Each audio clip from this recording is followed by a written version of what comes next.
Party में अपनी घटिया हरकतों के जरिए ऋतुराज ने की तेजस्विनी को बेइज्जत करने की कोशिश और यहीं पर आएगा सीरियल गुम है किसी के प्यार में जबरदस्त ट्रैक।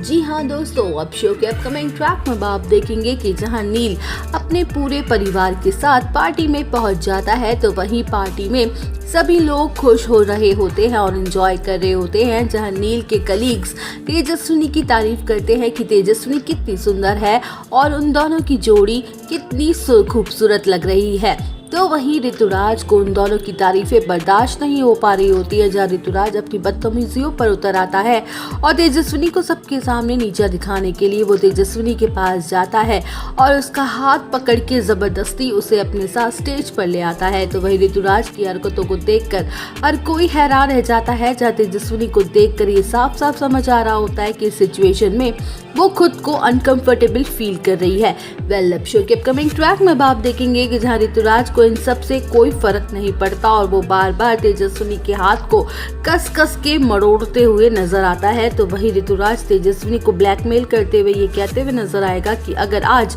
उसने उसके साथ स्टेज पर गाना नहीं गाया तो वो उनके रिलेशनशिप का खुलासा सबके सामने कर देगा। और इतना ही नहीं, वो ये भी बता देगा कि उसने पैसों और ऐशो आराम की खातिर के लालच में आकर नील जैसे बड़े डॉक्टर को फंसाया है और उससे शादी की है। जहाँ तेजस्विनी ऋतुराज की बातों को सुनकर शॉक्ड रह जाती है और अपने मन में सोचती है कि ऋतुराज कितना गिरा हुआ और घटिया आदमी है।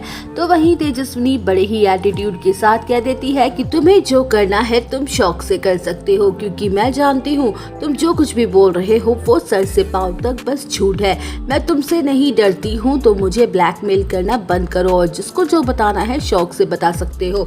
वेल, अब शो के अपकमिंग ट्रैक में आप देखेंगे कि जहाँ ऋतुराज का गुस्सा 7वें आसमान पर पहुंच जाता है और दोनों के बीच तगड़ी बहसबाजी हो रही होती है कि तभी पीछे खड़ा नील उनकी सारी बातें सुन लेता है। तो वही नील खुद को रोक नहीं पाता है और स्टेज पर आके हिम्मत से तेजस्विनी का हाथ ऋतुराज से छुड़वा देते हुए कहता है कि ये मेरी पत्नी है और इन्हें मुझसे ज्यादा अच्छे तरीके से कोई नहीं समझ सकता है।